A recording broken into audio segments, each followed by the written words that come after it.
Bismillahirrahmanirrahim. Bismillahirrahmanirrahim. Wassalatu wassalamu ala rasulillah wa ala alihi wa ashabihi wa man tabi'ahu wa wala wa ba'du. Assalamualaikum warahmatullahi wabarakatuh.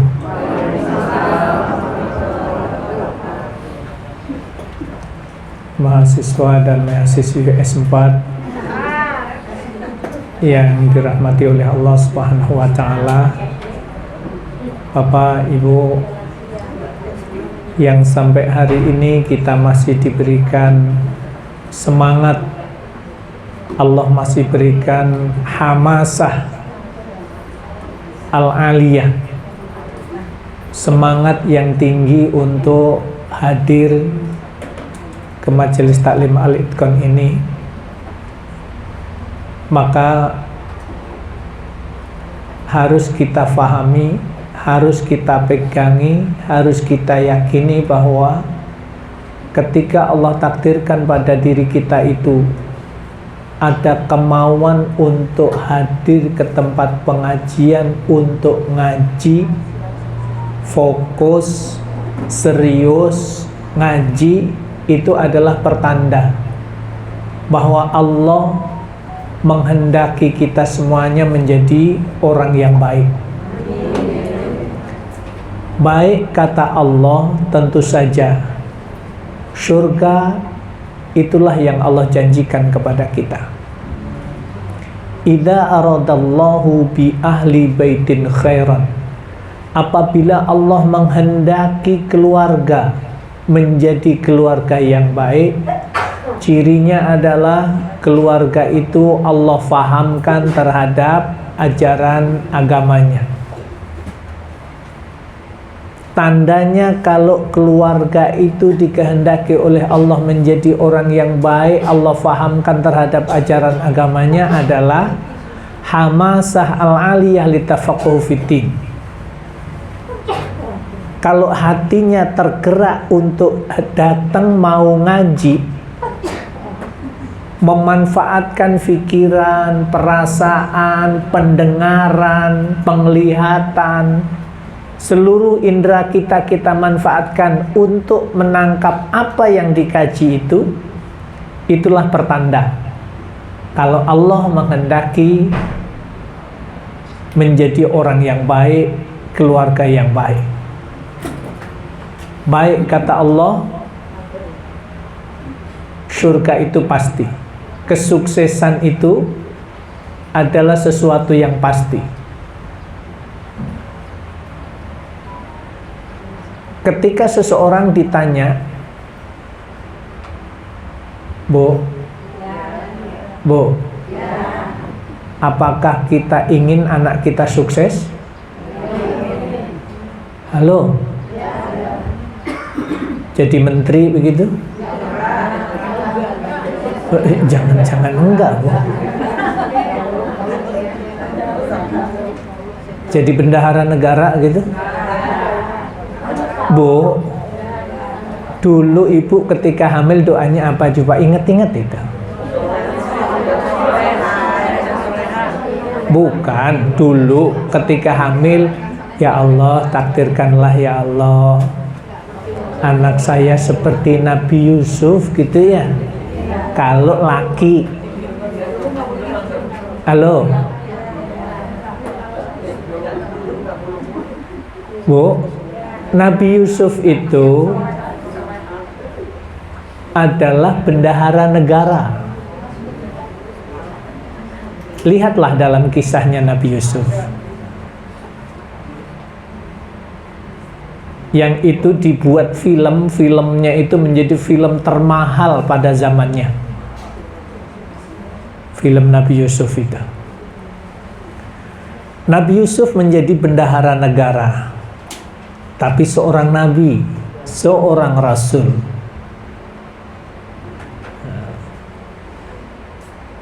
Berarti Nabi Yusuf adalah orang yang sukses. Kenapa dicintai oleh Allah? pilihan Allah dan menjadi pejabat negara yang sukses. Saya paham ibu mengatakan enggak karena melihat pejabat sekarang. Oh, iya kan? Langsung iya kan? Jadi kalau menjadi pengusaha kemudian sukses, jangan lihat koronnya. Lihatlah Nabi Sulaiman. Kalau bukan seorang nabi, lihatlah sahabat Abdurrahman bin Auf. Abdurrahman bin Auf adalah seorang sahabat Nabi yang sukses. Sukses ekonominya, sukses perjuangannya, karena setiap malam ba'da Isya, sahabat Abdurrahman bin Auf pasti menghitung laba dari usahanya, dagangnya. Modal dasarnya disisihkan, kemudian labanya dihitung, begitu hitung langsung dipisah. Ini untuk fakir miskin, ini untuk infaknya, itu sudah dipisah. Ini untuk infak perjuangan di jalan Allah, itu sudah dipisahkan. Setiap malam. Yang untuk fakir miskin, uang logamnya itu dipanggul ibu. Jadi sekitar jam 10 malam itu masih keliling, mendatangi rumah-rumah penduduk muslim yang miskin. Termasuk yang dapat jatah setiap malam itu adalah sahabat Ali bin Abi Thalib. Sahabat Ali itu miskin. Mau ngangkat pembantu saja itu tidak kuat bayarin. Berkeliling Abdurrahman bin Auf radhiyallahu anhu untuk membagikan laba dari usaha dagangnya, sampai kemudian ketahuannya itu meninggalnya begitu dimandikan, punggungnya ini hitam, ngapal. Begitu dimandikan, sahabat yang lain bertanya, ini kenapa ini? Sahabat Abdurrahman bin Auf itu kenapa? Begitu ditanyakan kepada istrinya, jawabnya itu, suamiku setiap malam keliling kampung memanggul dari hasil dagangannya itu, dia sisihkan untuk fakir miskin, sehingga karena lamanya beliaunya itu keliling kampung tiap malam manggul uang logam itu, sampai kemudian pundaknya itu ngapal. Itu menjadi saksi tentunya. Begitu ada jawaban dari istri sahabat Ali, maka kemudian sahabat yang lain memahami, Bu, kalau anak kita duitnya banyak mau enggak? Mau. Jadi pejabat mau enggak? Tadi udah jelasin. Jadi pejabat itu adalah, kalau disebut kesuksesan dalam tanda kutip di dunia, iya. Kalau kemudian dengan harta yang didapat kaya raya itu sukses, iya. Tapi kemudian Ibu, Islam mengajarkan kepada kita, bahasan kita dalam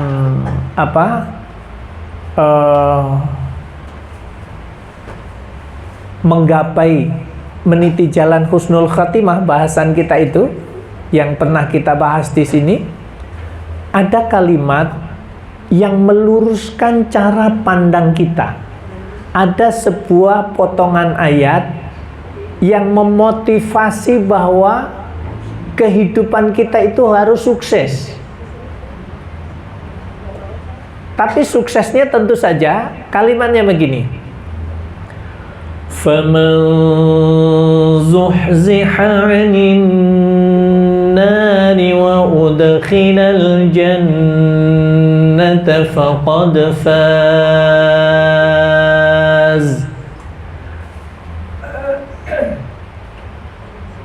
Barang siapa yang nanti di hari akhir dia punya harta, punya rumah, punya mobil, punya kendaraan yang lain, punya deposito, punya tanah, punya sawah, punya villa, punya ruko, punya perusahaan, pokoknya punya kekayaan.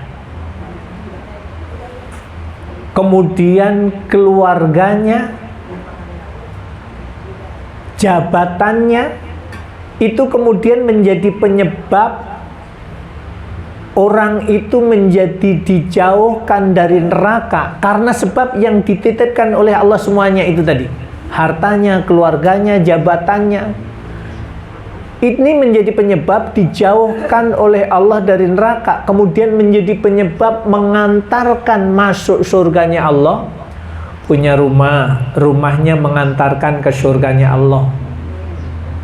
Mudah-mudahan insyaallah Ustadzah Syarifah, rumah yang mungil ini menjadi sebab diantarkannya ke surganya Allah Subhanahu wa ta'ala.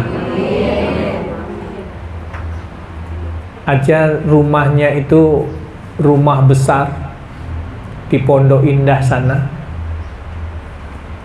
tapi isinya bagus-bagus juga sih. Karena setahu saya itu nanti ini batu hijau segini gitu, kurang gede lagi setahu saya itu, dari Cina, batu geok. Terus kemudian ada kursi dari Thailand satu pasang. Iseng-iseng saya nanya, ini kalau beli kursi kayak gini berapa ya? Ternyata kursinya harganya 500 miliar. Dan saya baru sekali-kalinya duduk di sofa itu dari kulit gajah. Kulit gajah, bukan kulit sapi, kulit kambing lagi gitu. Subhanallah, ini 500 juta segini gitu, satu pasang tuh. Tapi orangnya udah bosen, bilang, Ustadz bawa aja Ustadz, itu nanti kirimlah dari sini. Ah, kagak muat rumah saya, satu kursi aja kagak muat. Malah roboh nanti rumah saya dikasih itu. Tapi sempat kepikir sih, kalau saya terima kemudian saya jual, laku 100 juta juga lumayan itu udah gitu ya. Cuman kemudian nanti kalau orangnya datang ke sini nanya gimana terusan gitu ya, udah enggak aja dah jawabnya enggak. Jadi itu satu kursinya, belum pernik-perniknya yang lain. Kebetulan orang itu duta besar zaman Soeharto. Sampai kemudian ini barang dari negara ini, negara ini, negara ini, sekian kardus belum dibuka, untuk pajangan doang. Kebetulan kalau biasa kan, kalau istrinya jenderal itu yang lebih jenderal kan istrinya, bukan suaminya. Ya. Daftar menjadi TNI nggak pernah, latihan TNI nggak pernah, gitu ya. Tapi gayanya lebih jenderal daripada suaminya. Ini sama, duta besarnya ini juga sama. Suaminya di sini, kemudian shoppingnya nanti sarapan pagi di Singapura, makan siang di Malaysia, makan malam di Thailand, kemudian terbang lagi ke Jepang. Udah begitu aja kerjaannya itu. Karena aksesoris rumahnya itu luar biasa. Allah takdirkan sekarang dua-duanya meninggal. Begitu ditinggal semuanya, tidak ada anaknya satupun yang mau nempati rumah peninggalan orang tua itu. Dijual nggak laku-laku. Akhirnya yang satpamnya yang stres. Kenapa? Kolam renang di belakang tiap malam ada yang mandi. Itu yang beli semakin tidak mau. Ini yang kemudian Bapak Ibu, saya ingin katakan bahwa berapa miliar dari aksesoris yang dijual, apa yang dibeli itu, yang dipasang di rumahnya. Tetapi itu tidak akan mengantarkan kepada kesuksesan yang hakiki, walaupun kesuksesan dalam tanda kutip sudah didapatkan di dunia. Mau keliling dunia mana dia keturutan, mau beli yang mana dia keturutan. Jadi yang harus dipastikan, kalimat ini faqad faz itu adalah kalimat penekanan yang Allah tunjukkan bahwa ujung atau yang disebut an-najah, kesuksesan, sesuatu yang bisa diraih di ujungnya, yang namanya kesuksesan itu adalah apabila semua yang Allah titipkan kepada kita mengantarkan kepada kita nanti di hari akhir, dijauhkan dari neraka, kemudian mengantarkan masuk surganya Allah. Itulah yang kemudian Allah katakan faqad faz. Itulah hakikat kesuksesan, itulah hakikat kemuliaan, itulah hakikat keterhormatan, itulah hakikat kebahagiaan.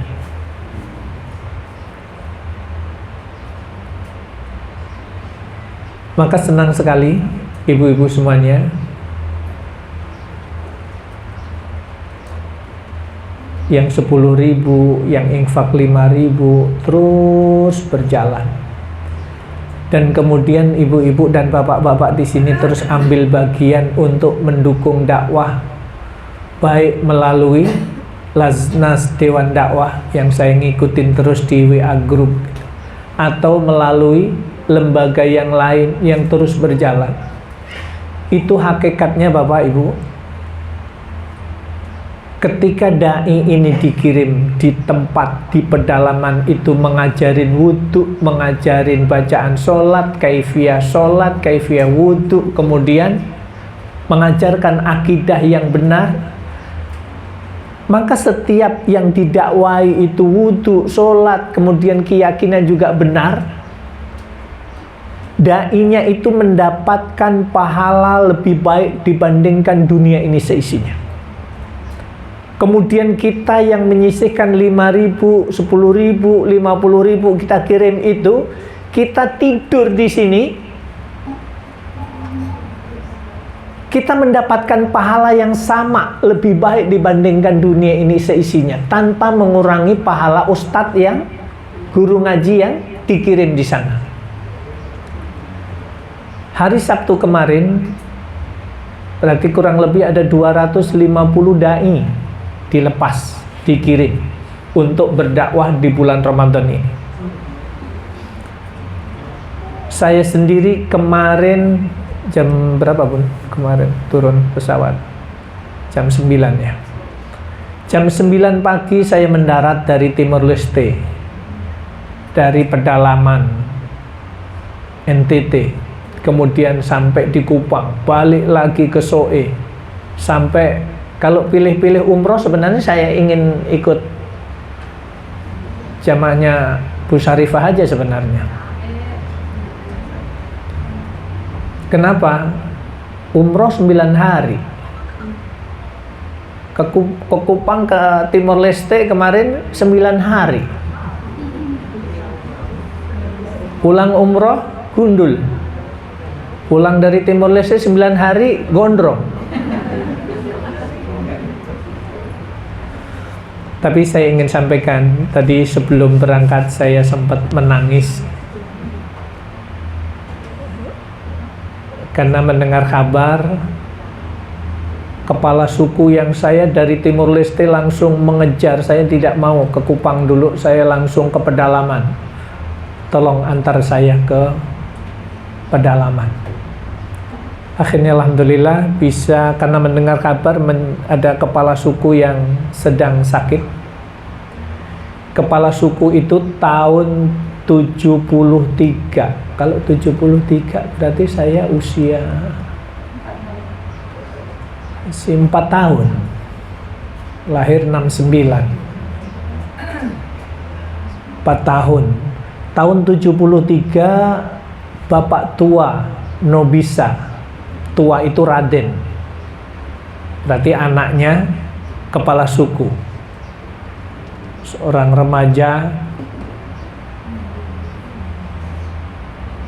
yang kemudian bapak tua itu masuk Islam, yang memandu keislamannya itu guru kita, Allahu yarham Ustadz Syuhada Bakri.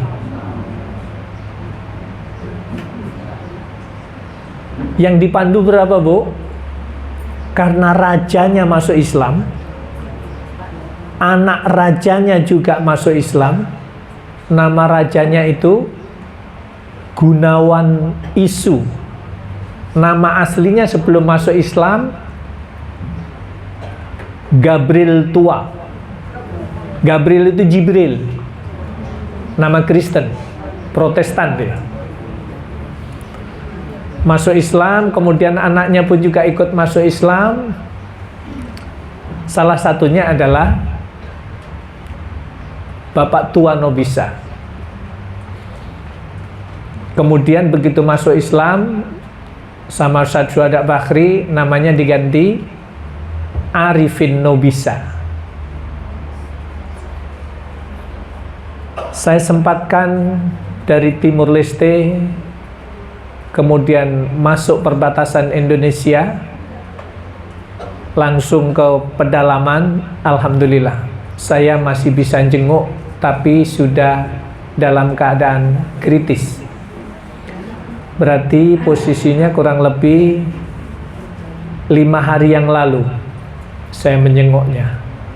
Kemudian saya berlanjut ke Kupang mengisi pelatihan dai, pelepasan dai. Ada 25 dai ditambah 9, berarti 34 dai untuk dilepas, dikirim ke pelosok-pelosok wilayah NTT. Hari ini Ibu Bapak Arifin Nobisa, berarti tadi sebelum berangkat tadi saya langsung ditelepon dari sana. Itu sudah kayak orang tua saya, karena bagi saya sebut orang tua saya. Gerakan dakwah yang ada di pedalaman itu beliaulah yang menjadi motor, yang memberi pintu.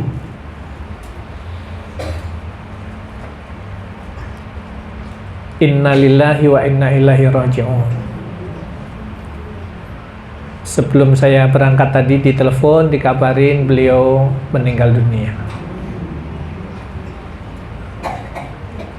Ini yang nungguin setiap hari warganya itu kayak begini.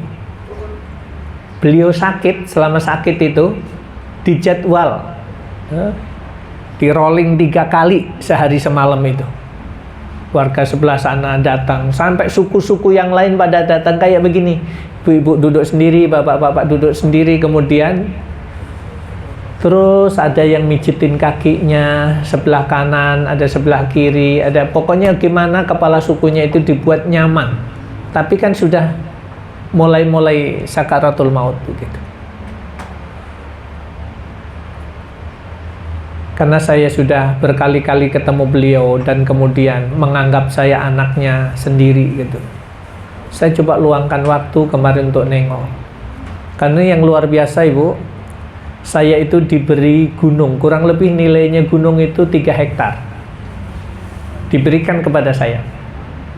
Ada sumber mata air. Sumber mata air itu mau dibeli oleh pengusaha dari Jerman, 4 miliar. Didampingi bupatinya, Bupati TTS, Timur Tengah Selatan, Nusa Tenggara Timur. Tapi tidak dikasih, bahkan tidak ditemuin. Bupatinya itu datang, tidak ditemuin. Saya datang, oh itu disambutnya, kalau Jokowi jelas lewat. Disambut dengan tarian perang, dengan tarian kebahagiaan, macam-macam lah gitu. Tapi bagi saya bukan itunya, bahwa dakwah selama ini, karena dari awal kami juga mengenalkan, saya santrinya Ustadz Syuhada. Tapi memorinya belum teringat ya. Diingatkan saat itu ya. Ini cerita dulu nggak apa-apa Pak ya. Saya ingatkan itu ternyata nggak nyambung. Begitu satu saat Madani TV, saya siaran sama Ustadz Fuad Bakhri dengan Madani TV. Di tempat itu kita pasang TV, link TV-nya itu cuman isinya Madani TV aja, nggak ada yang lain. Jadi pengajian terus isinya, ya murotal, ya kemudian kajian gitu. Pas yang ngaji saat itu, saya yang menjadi host, kemudian Ustadz Fuad yang isi ceramahnya. Kita kirim sebelumnya. Warganya semuanya, yang Islam, yang Kristen diajak nonton. Jadi nonton pengajian itu dianggap nonton film aja di sana. Begitu ngelihat, kalau yang isi itu Ustadz Fuad, kelihatan jenggotnya panjang gitu, dia teringat, dia memori bahwa orang inilah yang dulu memandu saya masuk Islam. Orang inilah yang memberikan, mengajarkan cara wudhu saya ketika awal-awal. Langsung tahu-tahu melihat Ustadz Fuad langsung berdiri, langsung loncat-loncat, saking bahagianya itu. Sampai warganya itu sampai bingung. Ini kenapa ini? Bapak Arifin ini kenapa? Baru kemudian anaknya namanya Syarifuddin Nobisa, itu yang menjelaskan kepada warga bahwa sosok inilah yang memandu syahadat orang tua kita, Bapak Arifin Nobisa.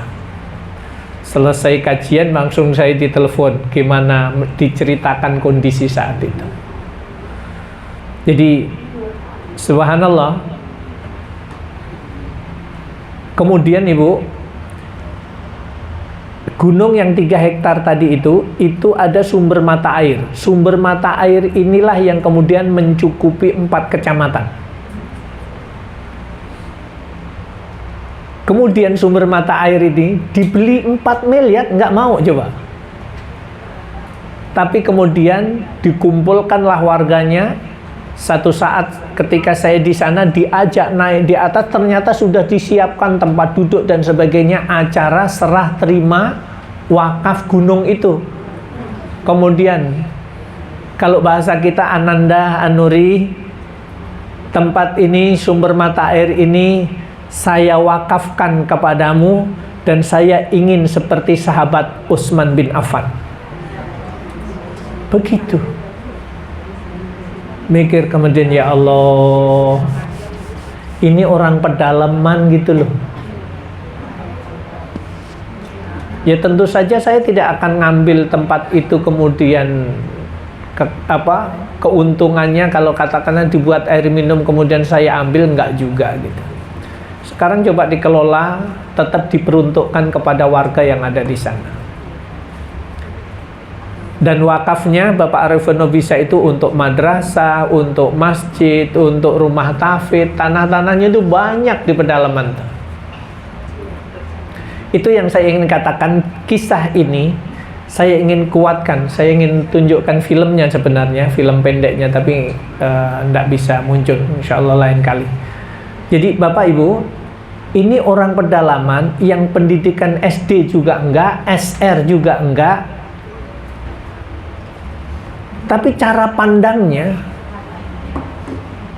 obsesi kedepannya menginginkan bahwa generasinya itu menjadi generasi Islam yang dia faham terhadap Islam. Menjadi generasi Islam yang menjadi pejuang.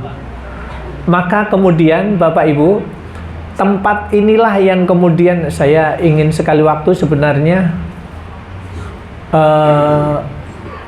bapak-bapak dan ibu-ibu di sini tuh jalan-jalannya nanti sekali waktu ke sana gitu. Kenapa Bu? Kok senyum-senyum kenapa? Siap? Ya paling naik turun gunung paling 7 jam 8 jam gitu ya. Insya Allah.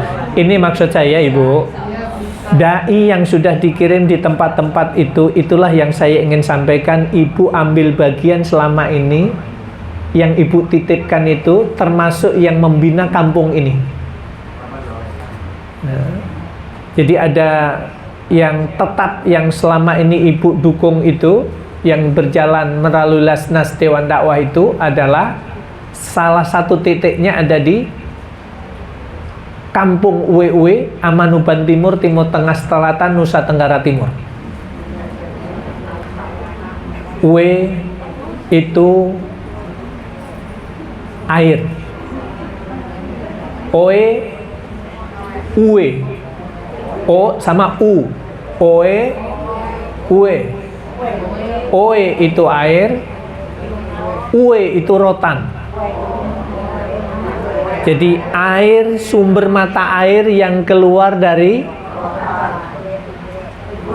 yang dikelilingi gunung itu oleh rotan, ya itu yang kemudian diwakafkan itu menjadi nama kampung itu. Pengaruhnya sosok ini, Pak Arifin ini, 4 kecamatan itu kalau dia mengatakan A, sudah A. Ada orang beli tanah di situ, kalau dia belum iya, walaupun Badan Pertanahan sudah tanda tangan, enggak bisa itu. Pengaruhnya seperti itu.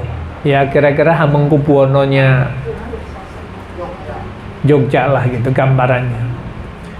Baik, yang jelas hari ini kita kehilangan salah satu sosok yang cukup berpengaruh. Kurang lebih usianya ini sudah 90 tahunan. Sudah sepuh. Tapi Mahathir Muhammad itu 102 tahun, sepuh juga, tapi masih jogging. Masih lari-lari itu di lapangan 7 kali juga masih bisa gitu. Baik, Bapak Ibu yang dimuliakan oleh Allah Subhanahu wa taala,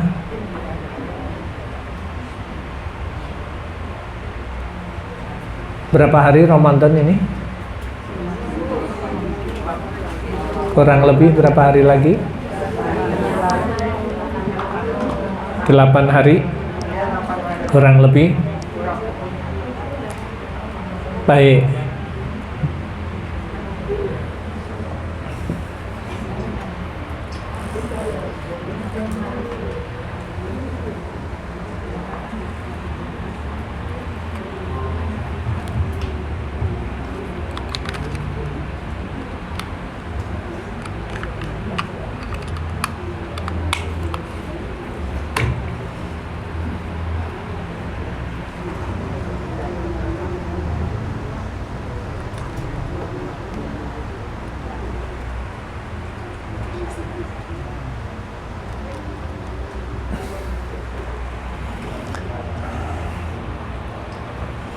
Bapak Ibu, kita semuanya doanya sama. Ya Allah ya Rabb, berilah kesehatan kepadaku ya Allah, berilah keberkahan dalam hidupku ya Allah, panjangkan umurku sampai bulan Ramadan ini ya Allah. Ketika doa kita sama, kemudian Allah takdirkan kita diberikan kesempatan Ramadan tahun ini masih bisa ketemu, tapi tahun depan sudah enggak lagi. Gimana kalau Ramadan tahun ini adalah Ramadan terakhir kita? Apa yang harus kita lakukan? Rasulullah Shallallahu Alaihi Wasallam berpesan kepada kita, Atakum Ramadan Syahrul barakah Yagshikumullahu fi Fayanzilur rahmah Wa yahuttul khataya Wa yastajibud du'a Yanzurullaha ila tanafusikum fi. Telah datang kepadamu bulan Ramadan,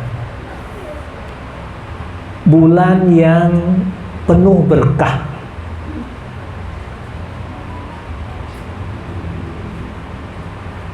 fayanzilur rahmah, bulan di mana diturunkan oleh Allah rahmatnya, kasih sayangnya. Wa yahuttul khataya, bulan Ramadan itu adalah bulan di mana Allah mengampuni dosa-dosa seorang hamba. Wa yastajibud du'a, bulan di mana setiap hamba berdoa kepadanya Allah akan kabulkan. Jadi Bapak dan Ibu yang dimuliakan oleh Allah Subhanahu wa taala, bahwa Ramadan itu bulan yang penuh berkah, penuh rahmat. Setiap hamba yang minta ampun kepadanya, berdoa kepadanya, Allah akan kabulkan. Setiap dosa hambanya diampuni olehnya. Tapi kemudian pertanyaannya, benarkah setiap hamba ketika bulan Ramadan itu datang kemudian mendapatkan itu? Jawabannya bisa iya, bisa tidak. Maka pesan Rasulullah, yanzurullaha ila tanafusikum fi. Ketika Ramadan itu datang, maka saat itulah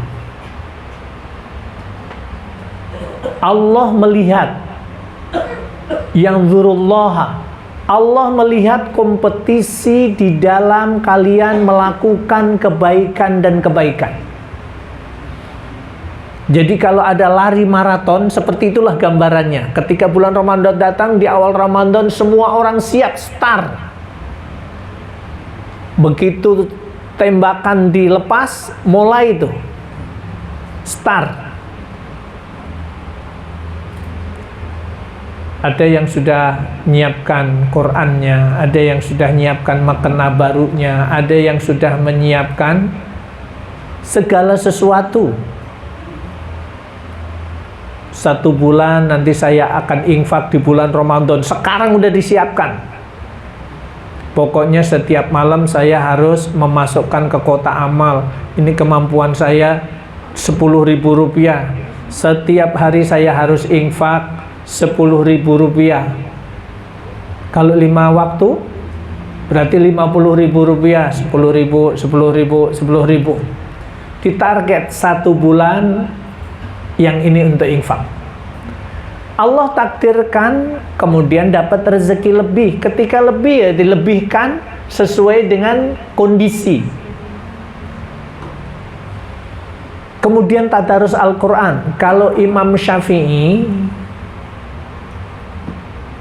itu tadarus Al-Qurannya kalau di bulan Ramadan 1 hari khatam 2 kali.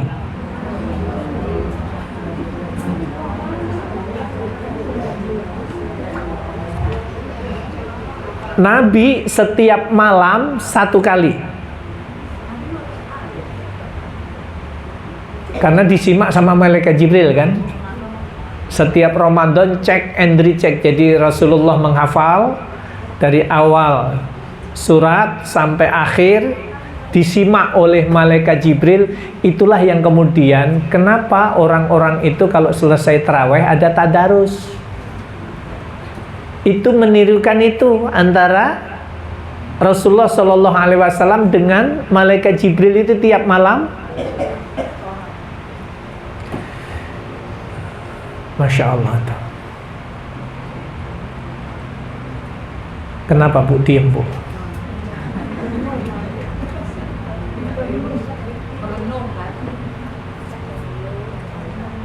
Ibu mau mentargetkan berapa kali? Bapak mau mentargetkan berapa kali? Aduh Ustadz, ini lutut ini rasanya sudah kalau sila rada lama tuh. Kaki ujungnya semutan, ini semutan. Memang Bapak Ibu, semakin kita itu berlindung di balik alasan yang kita ungkapkan, selama itulah sebenarnya itu yang akan melemahkan semangat kita. Terus saja beralasan. Karena semakin alasan itu muncul, itu sebenarnya sedang menjustifikasi, sedang melakukan pembenaran terhadap apa yang kita lakukan.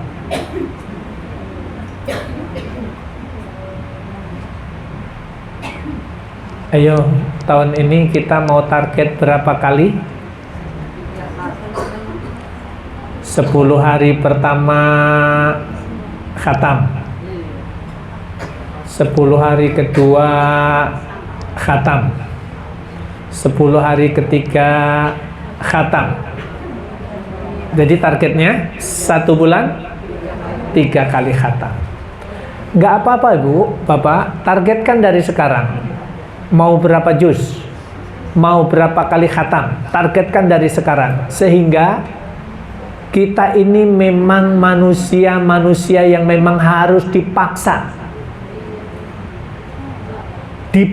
untuk membaca, dipaksa untuk tadarus, kita paksa diri kita untuk ngaji. Bapak Ibu, itu lebih baik. Kita paksa kemalasan kita, tidak kita tutupi, kita paksa untuk datang ke sini. Kita paksa rasa malas kita untuk tadarus. Kita paksa diri kita untuk menghatamkan dengan target. Itu lebih baik. Makanya gambar sering mengatakan orang yang memaksa dirinya menjadi orang yang baik, terus melakukan awalnya sih terpaksa, setengah ikhlas setengah enggak gitu, tapi lama-lama menjadi kebiasaan yang kemudian orang itu ikhlas. Ketika orang itu terpaksa menjadi kebiasaan yang baik, kemudian nanti terpaksa masuk surga di hari akhir, itu lebih baik dibandingkan orang yang masuk neraka dengan sukarela.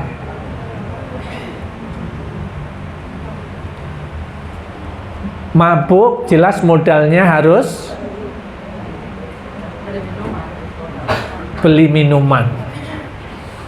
Kalau enggak, minumannya yang enggak bagus, oplosan. Kalau oplosan enggak ada, tua. Tua itu apa ya?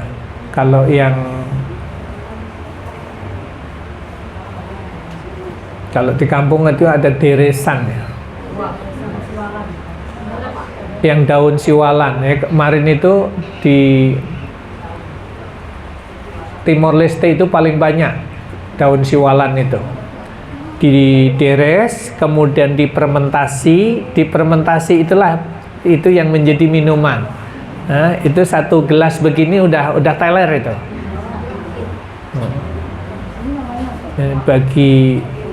Bagi orang yang suka itu, teler itu menjadi tujuan, karena itu bahagia banget. Kenapa? SPP anak lupa, hutang lupa, masalah lupa gitu ya. Kenapa? Ya namanya juga mabuk gitu ya. Minum lagi gitu. Apalagi kalau duitnya lagi banyak. Kalau yang asik itu kalau jalan ke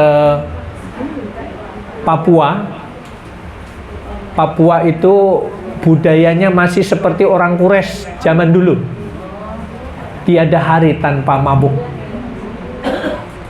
Jadi kalau awal bulan pas ngambil gaji, itu orang-orang sana itu tidurnya pada di trotoar gitu. Karena mabuk di tempat ngeriung begitu. Atau yang duitnya banyak ke diskotik, nanti pulang nggak kuat lagi kan, ngeletak di pinggir jalan. Ya sudah sepanjang jalan itu ngeletak karena memang tidak bisa jalan lagi. Baik, ini urusan paksa memaksa atau urusan sukarela. Apalagi Bu, ketika dapat jadwal buka bersama, jatah buka bersama, begitu di masjid sana kita sudah dijadwal, terus masjid sana ada yang minta lagi, mohon mengisi list untuk menjadi donatur menyiapkan takjil. Akhirnya di hati kita kadang-kadang, itulah bedanya. Apa yang bedanya kasih sayang Allah untuk kita sama kita sayang yang lain apa? Sayang manusia itu sampai kapanpun akan terbatas. Orang ini minta sekali, 2 kali, 3 kali, 4 kali, kita sudah mulai mikir nih. Infak melulu. Kemarin sudah, Gua sudah, sekarang mintain lagi.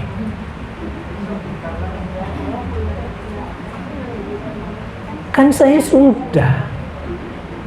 Kalau sudah ya sudah.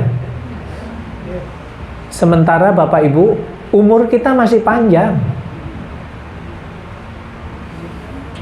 Kenapa setiap pagi kita harus infak? Karena setiap pagi di waktu subuh itu ada 2 malaikat yang Allah turunkan di bumi untuk mendoakan orang. Yang satu doanya, ya Allah ya Rabb, berikanlah keberkahan, berilah kelancaran kepada yang pagi hari ini mengeluarkan infaknya ya Allah. Malaikat yang satu, ya Allah ya Rabb, berikanlah kesengsaraan kepada hambamu yang pagi ini tidak mengeluarkan infaknya. Jadi Bapak Ibu, kalau kita itu ada seruan untuk infak setiap hari, itu bukan kemauan kita, tapi Allah yang ngasih tahu kepada kita bahwa ada 2 malaikat yang diturunkan setiap pagi. Sementara infak, konsep infak itu Allah memberitahu fis-sarra'i wad-dharra, dalam waktu yang lapang. Kalau rezekinya tanggal muda itu banyak, keluarkan rada banyak. Wad-dharra'i, kalau kita uangnya, rezekinya lagi seret, keluarkan sesuai dengan keadaan yang seret itu. Seretnya, kita pagi hari selesai belanja, kita bisa menginfakkan, menaruh di kencelengan 2.000 rupiah. Tiap hari masukkan itu, berarti 1 bulan 60.000 infak kita. Kebetulan tengah bulan cucu datang, baru dapat proyek selesai kan, ibu dikasih 50 juta. Ya Allah, banyak banget sih Ustaz ini. Ya kalau lebih dari itu kan juga nggak apa-apa. Berarti ini cucu membahagiakan neneknya, membahagiakan kakeknya. Sisihkan 1 juta, masukkan itu 1 juta dari 50 juta. Subhanallah. Itu yang dimaksud konsep infak fis-sarra'i wad-dharra, itu seperti itu. Ketika waktu lapang, luangkan lapang itu. Halo, Bu, gimana Bu?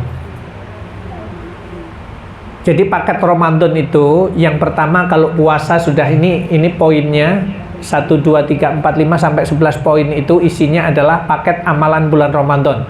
Saya hanya menyebutkan di sini, ketika Ramadan itu datang, Rasulullah itu ngasih tahu kepada kita, di bulan itulah Allah akan melihat kompetisi di dalam melakukan kebaikan-kebaikan di bulan Ramadan itu kepada hamba-hambanya yang setar melaksanakan amalan-amalan di bulan Ramadan. Puasa semuanya setar kan? Oke. Kemudian yang kedua, Qiyamul Ramadan, salat tarawih. Kemudian memberikan buka kepada orang yang berbuka puasa. Ada yang orangnya namanya Pak Sukardi, orang Kebumen, orang Purwokerto. Itu menyiapkan dua ceret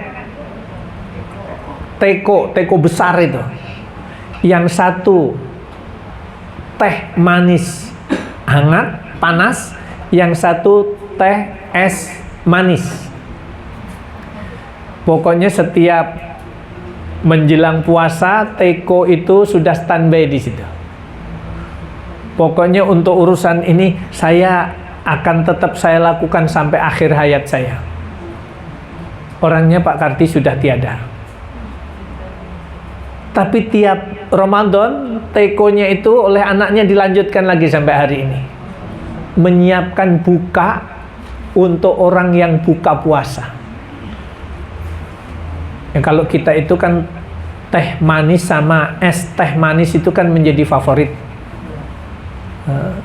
Buka pakai kurma itu sunnah. Pakai gorengan wajib.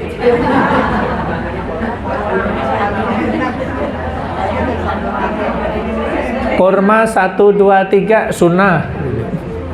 Gorengan 5 biji bakwan, 5 tahu.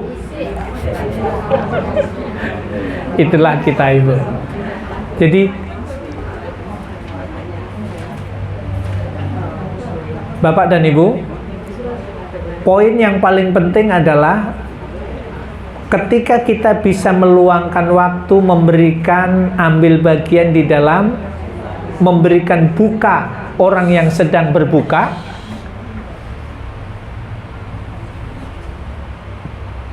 pahalanya kalau kita ingin banyak, berarti ini yang datang 50 orang, sudah 50 es teh manis, kemudian 50 bakwan gorengan. Ya Allah, Bapak Ibu, kita sudah mendapatkan pahala 50 orang yang berpuasa, sama dengan kita berpuasa pahalanya 51 kali.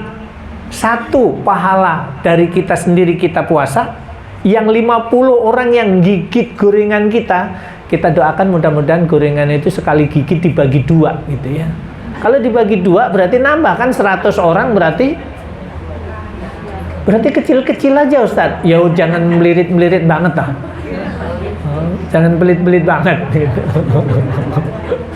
Nanti biar jadi 2, buat aja kecil-kecil biar pahalanya tambah banyak. Baik, kemudian yang ketiga, zakatul fitri, berzakat. Kita mohonkan Bapak Ibu, zakat Bapak Ibu, karena sesusah-susahnya kita, kalau disebut orang miskin itu tetap saja, apa yang kita lihat kalau satu saat Allah takdirkan Bapak Ibu bisa kunjung di tempat itu, di tempat model, tempat di Allah Yarham Bapak Arifin Nubisa ini, di mana dai kita di situ ada 14 orang. Tapi 14 orang juga jauh-jauh, bukan ngumpul di satu tempat gitu. 5 kilo, nanti di musola satunya 5 kilo lagi, ada 7 kilo gitu jaraknya itu. Saya berharap bahwa kalaulah ada zakat fitrah, zakat mal Bapak dan Ibu, infak kita di bulan Ramadan, prioritaskan tetap untuk kader dai kita yang sedang berjuang. Karena pemulung di kita, di Jakarta ini maksudnya, itu miskin, tapi makannya lebih enakan dia dari kita. Makannya enak banget gitu maksudnya, bukan mahal menunya, tapi bisa beli daging, bisa ayam gitu ya. Artinya kalau di warteg kan kita bisa milih gitu ya. Hakikatnya bukan orang yang susah banget kalau dibandingkan orang yang kita bina. Karena sisi lain juga kita coba buat tim di sini untuk mendakwai anak-anak pemulung. Sosoknya sekarang, tokohnya sudah dipanggil oleh Allah, Ustadz Aslih. Ustadz Aslih itu seangkatan sama saya, di S2-nya di PTIG, tapi sudah dipanggil oleh Allah terlebih dahulu. Kemudian ada Ustadz Iqbal Siregar, di usia 50 sudah dipanggil oleh Allah. Baru saja datang ke rumah, kemudian tim itu. Ada yang lebih muda lagi dari tim itu 44 tahun, dipanggil oleh Allah juga. Itu yang khusus menangani anak-anak jalanan di wilayah Jakarta Selatan. Posisinya di Lebak Bulus, dekatnya Bang Anies juga tinggalnya itu. Dan seingat saya, ketika Bang Asli, kemudian berikutnya Bang Iqbal Siregar ini, ketika diantarkan ke kuburan, Pak Anies ikut memanggul itu. Artinya ini koordinator pembina anak-anak pemulung. Tapi Pak Anies pun dekat dengan dia. Kita kehilangan yang ngurusin itu. Sekarang yang melanjutkan putranya untuk melanjutkan yayasan mengurusi anak-anak jalanan ini. Baik. Untuk Bapak dan Ibu, pesan tentang zakat fitrah dan zakat mal, termasuk memberikan buka untuk orang yang berbuka puasa. Ini menunjukkan bahwa saum Ramadan itu adalah bentuk ibadah yang nilainya itu nilai pribadi dan juga nilai sosial. Jadi ibadah puasa itu bukan hanya memikirkan diri kita sendiri. Karena faktanya ketika kita didorong oleh Rasulullah SAW untuk memberikan buka kepada orang yang berbuka, berarti bukan untuk urusan kita saja. Tapi bagaimana kita bisa mengulurkan sebagian rezeki kita untuk saudara kita yang lain. Sampai kemudian bagaimana cara mengamalkan amalan itu? Subhanallah. Kalau di Saudi udah kita yang umroh saum Ramadan di sana udah tahu lah. Orang yang memberi buka puasa itu sampai berebut. Jadi sekarang 1 bulan sebelumnya itu dari tiang Madinah yang satu ke satunya itu sudah ada yang booking itu. Sementara itu berapa ribu tiang itu. Begitu pula di Masjidil Haram sudah di booking itu. Hotel-hotel yang berdekatan dengan Masjid Nabawi itu semuanya udah di booking sama pengusaha-pengusaha yang mau memberikan buka itu. Jadi kamar hotel itu disewa untuk naruh susu, untuk naruh madu, untuk kue itu, untuk gudang, bukan untuk tidur. Kemudian yang kedua, menyewa anak-anak kecil, dikasih uang bagaimana caranya setiap orang yang lewat nanti bisa mampir, ditarik di tempat yang sudah di booking itu. Ketika buka puasa, biarkan di situ. 1 orang nanti dikasih sekian real. Anak-anak mah semangat sekali gitu. Pegang, tarik, silahkan duduk sini, pokoknya duduk di sini, tidak boleh pergi dari sini. Kalau kita yang berebut masih yang berbuka. Tapi alhamdulillah sudah mulai lah ya, sudah dari sekian masjid itu sudah berkembang. Yang dulu tidak ada Jumat berkah, sekarang ada Jumat berkah. Yang dulu iftar jama'i ada beberapa saja, kemudian sekarang sudah banyak masjid yang ini. Tapi prinsipnya bukan melihat bagaimana kelakuan orang-orang itu, tetapi apa yang harus kita bisa lakukan.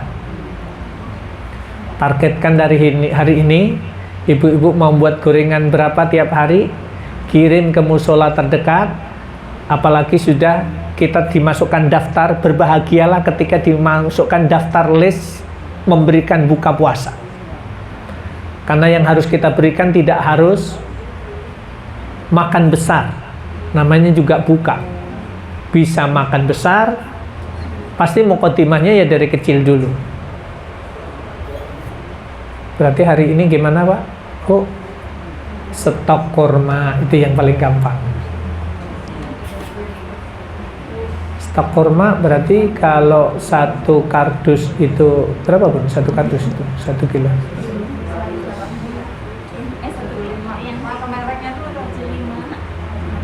Tergantung mereknya ya. Yang kalau palm fruit itu 65. Berarti tiap hari siapkan 30 kardus. Tiap hari dianterin itu. Bener nih Bu, yang paling gampang itu kurma itu pasti kemudian cara menyajikannya kalau tidak ditaruh satu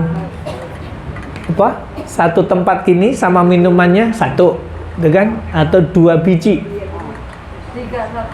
3. Itu kalau satu masjid 50 orang berarti 50 pahala orang yang berpuasa kita dapat setiap hari.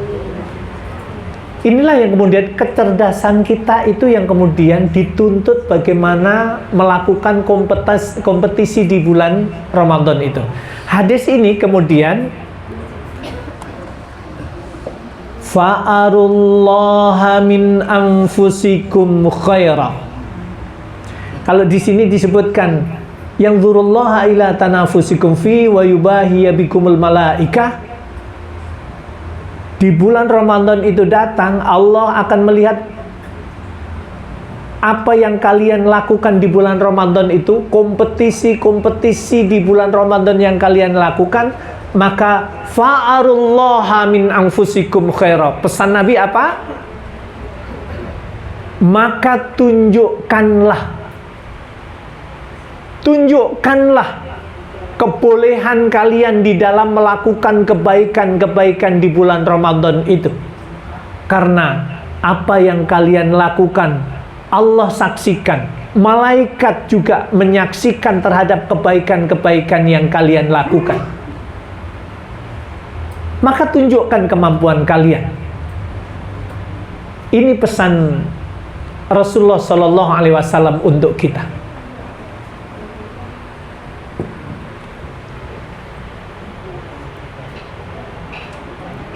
Lagi-lagi ya Allah, kalau bisa saya tampilkan di sini tuh bagaimana suasana orang pedalaman. Ini posisinya bukan di tempat Pak Arifin yang saya ceritakan tadi. Ada kampung yang lain karena keadaan ekonominya yang makan sehari saja, sekali saja itu sudah untung. Maka ketika ada dai yang kita kirimkan di masjid itu, di kampung itu, kemudian diadakan buka bersama, semuanya dari anak-anak, remaja, orang tua, kakek-kakek, nenek-nenek, semuanya sepakat tidur di masjid itu selama 1 bulan. Kenapa? Dapat makan gratis waktu maghrib, saat buka sama sahur. Kebutuhannya saya sebut nih. Kalau ada ibu-ibu, bapak-bapak nanti yang itkon mau ngambil, kebutuhannya dalam 1 bulan 15 karung beras. Berasnya 15 karung. Lauknya mereka nggak usah susah. Lauk biasanya mereka itu nanti pagi jam 10 pulang, ngurusin cari makan sapinya, nanti sambil bawa singkong, bawa cabai, sudah makannya itu cuman pakai garam. Lauknya versi mereka yang paling top itu adalah daun pepaya. Udah itu aja dioseng-oseng, udah jadi makanan paling enak itu. 1 bulan penuh. Jadi akhirnya apa? Menariknya adalah ini tempat ndak usah, udah kelewat nih.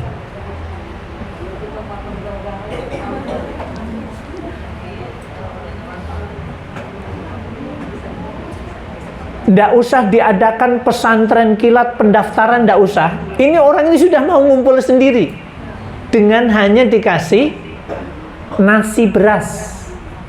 Tapi memang makannya memang ganas-ganas. Nggak sedikit gitu makannya itu. Walaupun lauknya begitu, ya kayak kita Ibu, kalau apa namanya, makan kadang dulu model kita itu pakai telur goreng, kasih bawang merah sama garam sama bumbu dikit, digoreng oseng-oseng. Satu telur mampu mengantarkan satu piring kan, itu satu telur tuh. Di sana satu telur itu bisa dibagi 4. Tambah daun pepaya tadi, itu sudah senengnya luar biasa. Itu udah makanan paling enak sedunia itu. Nggak mungkin ya, dia beli beras di sana, kemudian iya. Halo, kira-kira Bapak Ibu ini semuanya ini kalau ngangkat 10 karung kira-kira kuat nggak? Beli, maksudnya beli, bukan ngangkat. Satu karung berapa, Bu? Satu karung besar.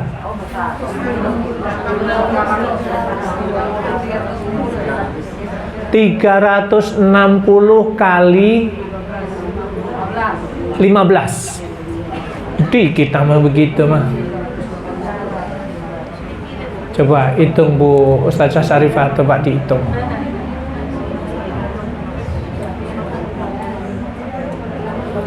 Ini Bapak dan Ibu yang luar biasa berapa? 100?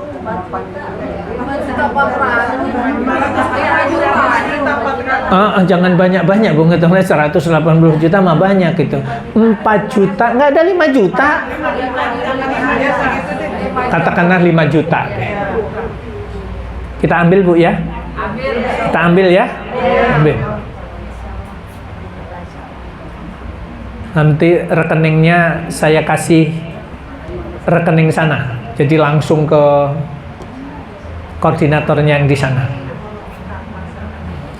Kemarin 34 dai sudah dilepas, sudah dikirim, sudah ditempatkan. Ya 5 juta kalau berasnya enggak sama lauknya kesian juga kan. Kan harus ada garamnya gitu. Atur aja nanti. Baik.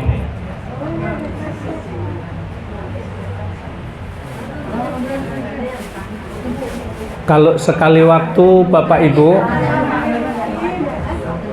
yang paling istimewa di sana itu kalau makan pakai daging. Itu yang paling istimewa. Tapi setahun paling sekali, pas Idul Adha. Baik, Bapak Ibu yang dimuliakan oleh Allah Subhanahu wa Ta'ala, kemudian paket yang kesekian namanya adalah berjihad di jalan Allah.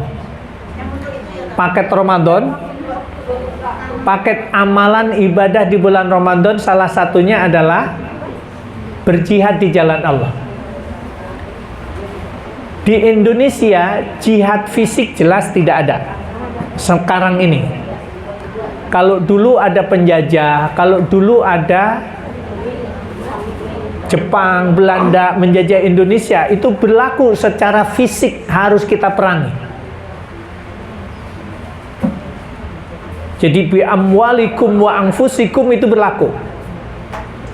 Tapi sekarang ini peperangan terus ada sampai hari kiamat nanti, cuman bedanya adalah perang ideologi yang mengajak kepada yang sesat 24 jam.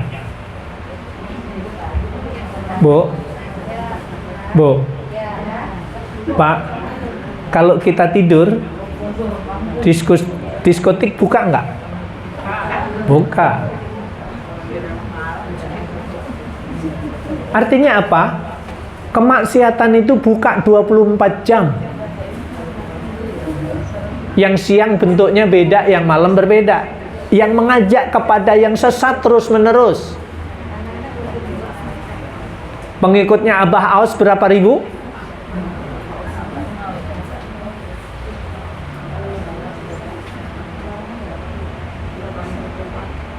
Walaupun sesat itu dan menyesatkan, puluhan ribu pengikutnya tuh. Lah yang bener, kita paling ngaji 1,5 jam udah, itu pun hari Rabu. Ngikut lagi di Sabtu Ahad tempat lain. Tidak 24 jam.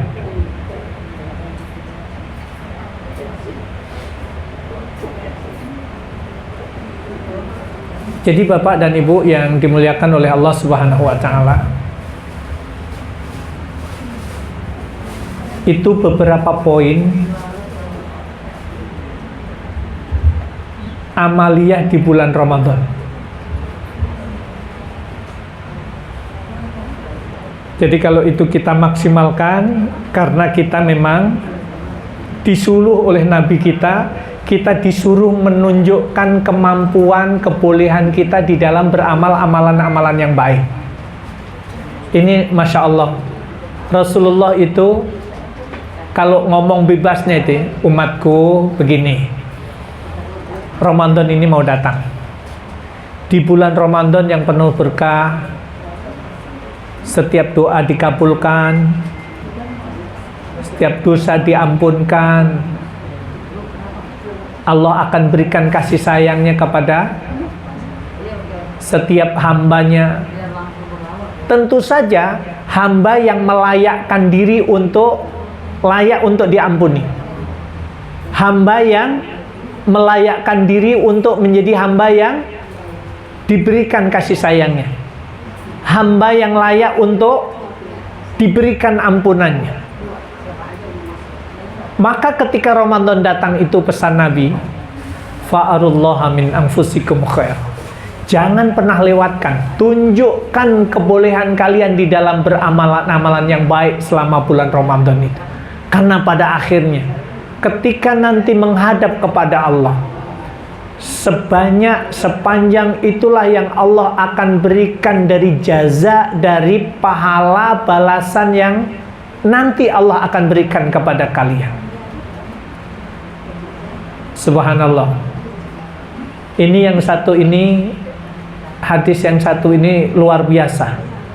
Sebagai tarhib Ramadan, sebagai motivasi di dalam melakukan amaliyah di bulan Ramadan, hadis ini luar biasa.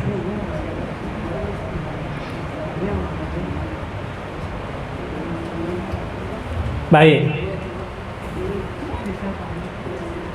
Itu barangkali poin yang bisa kita sampaikan dalam kesempatan ini. Mudah-mudahan duduk kita bersama Bapak dan Ibu menjadikan hidup kita semakin diberkahi oleh Allah. Berkah itu adalah ketika Allah berikan kesehatan, ketika Allah berikan keberkahan, ketika Allah berikan rezeki, ketika ditambahkan kesempatan umur kepada kita, ketika kita semakin dekat kepada Allah, ibadah kita semakin baik, taat kita kepada Allah semakin bagus kualitasnya, itulah yang kemudian disebut hidup yang berkah, harta yang berkah, keluarga yang berkah. Tapi sebaliknya, ketika harta yang Allah titipkan kepada kita menjadikan kita jauh dari Allah, mengeluarkan hartanya kemudian tidak tepat, tidak sesuai dengan maunya Allah, ridhonya Allah, memanfaatkan kesehatannya tidak sesuai dengan maunya Allah, maka kemudian itu disebut kehidupan yang tidak berkah. Selamat berjuang para Bapak dan Ibu yang sudah tidak muda lagi.